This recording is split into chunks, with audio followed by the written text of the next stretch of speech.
Agora é hora de falar mais uma vez sobre a Operação Ladinos, que investiga integrantes de uma organização criminosa que está ligada a roubos de cargas no país. Mas não só isso, também homicídios e o tráfico de drogas.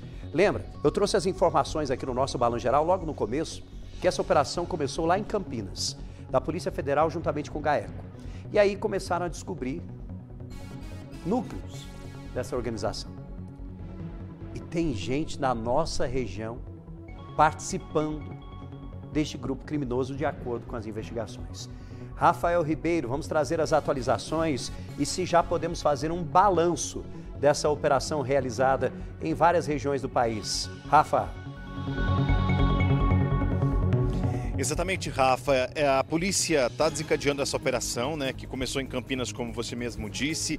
Também tem alvos aqui na região do Alto Paranaíba. É uma operação deflagrada pela Polícia Federal com apoio do GAECO, que é o Grupo Especial de Combate ao Crime Organizado. E agora a polícia falou com a imprensa. Inclusive, o delegado Edson de Souza falou sobre as pessoas investigadas nesse caso, que envolve também ali a região de São Paulo e Minas Gerais, aqui na região do Alto Paranaíba. Vamos ouvir o que disse o Edson de Souza, o delegado que está junto nessa operação.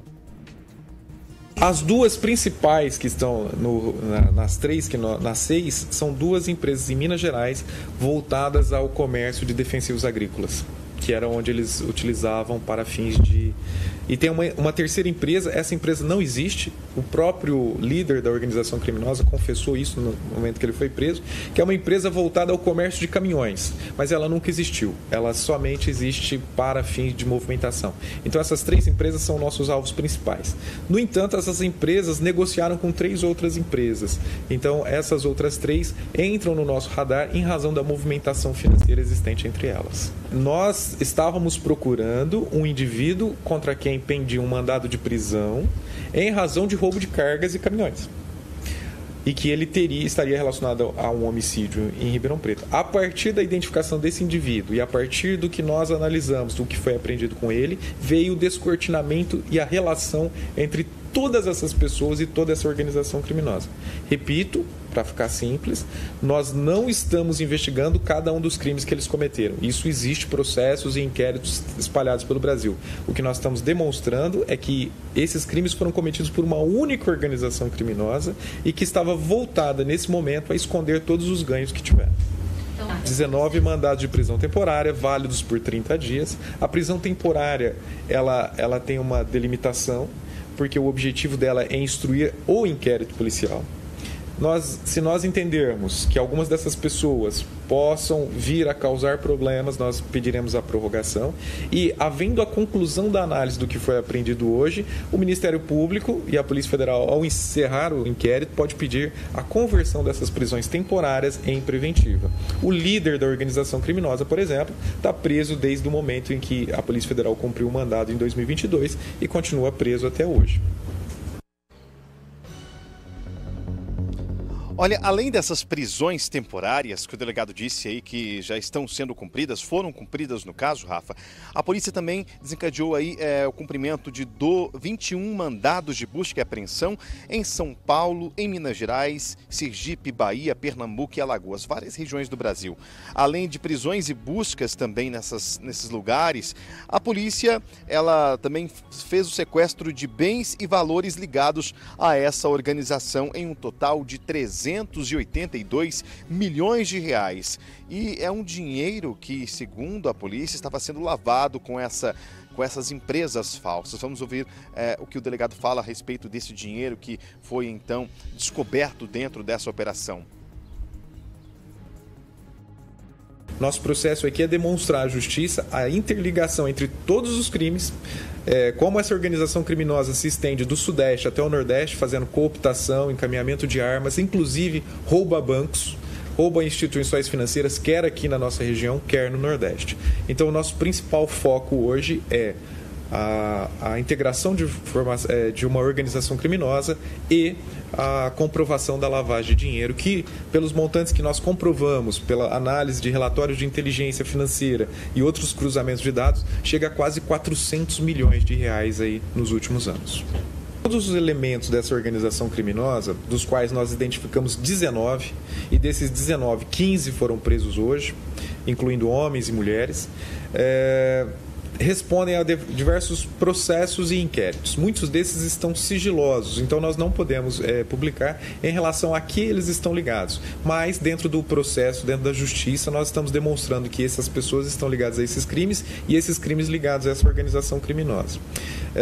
Em razão do sigilo que existe nesses processos específicos, nós não podemos relacionar, nesse momento, publicizar quais seriam os crimes cometidos. Essa investigação ela é conduzida pelo Grupo Especializado em Repressão e Crime de Roubo de Cargas e Caminhões, que é da Delegacia de Polícia Federal de Campinas. Também tem o apoio do Grupo de Atuação Especial de Combate ao Crime Organizado, o GAECO, que a gente já conhece.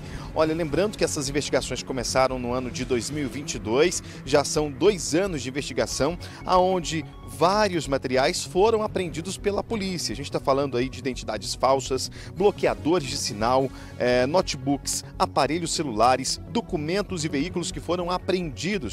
E olha, tudo isso, de acordo com a polícia, estava sendo usado no crime tanto dos roubos de carga, quanto também na falsificação de documentos. Vamos ouvir o que o delegado disse sobre isso. Agora, quais são as próximas fases dessa investigação?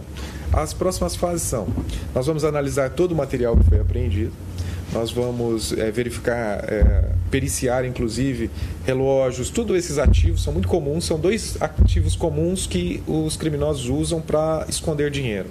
Carros, em nome de terceiros, carros de luxo, e relógios, que são ativos altamente vendáveis, pequenos e que podem ser passados de mão em mão. Então, assim, nós precisamos analisar se são verdadeiros, as joias, os relógios. Nós precisamos verificar, somar todo o dinheiro que foi apreendido em cash e, por fim, avaliar esses veículos em nome de quem estão, por que estão, como foram adquiridos, quem pagou por eles, onde foram comprados e que pode revelar até mais integrantes dessa organização criminosa. 4 empresas sofreram buscas hoje, mas nós temos 6. Então nós temos outras empresas contra as quais a gente não tem elementos suficientes, outras nem existem, nós estamos constatando hoje. Então, a partir dessa fase ostensiva, até aqui era sigiloso, a partir dessa fase ostensiva nós começamos os interrogatórios, nós começamos a analisar tudo que foi apreendido. Olha, os integrantes dessa organização criminosa, eles têm várias passagens pela polícia, pelos diversos crimes, vários processos, inclusive. Eles podem responder aí por integração de organização criminosa e ocultação de capitais, cujas penas somadas podem chegar a 28 anos de prisão.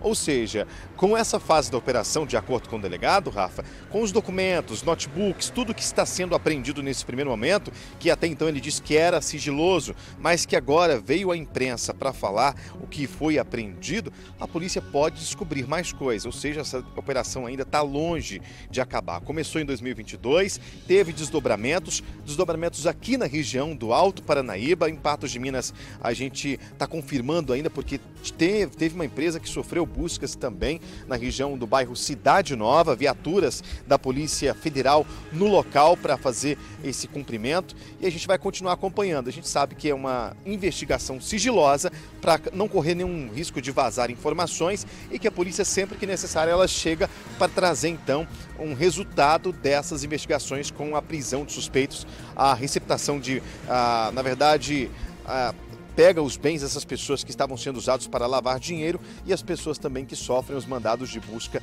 e apreensão. Volto com você, Rafa, e a qualquer momento a gente volta com novas informações dessa operação que acontece na nossa região. Perfeito. Grande Rafael trazendo todos os detalhes, explicando direitinho toda essa história.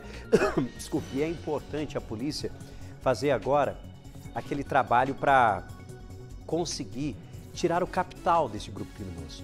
Nós estamos falando da movimentação de mais de 300 milhões de reais. São muitos os bens e, evidentemente, o bloqueio desses bens é extremamente importante para que esse grupo criminoso perca força. E esse é o trabalho que está sendo feito nessa operação, que com certeza nós teremos desdobramentos, com certeza.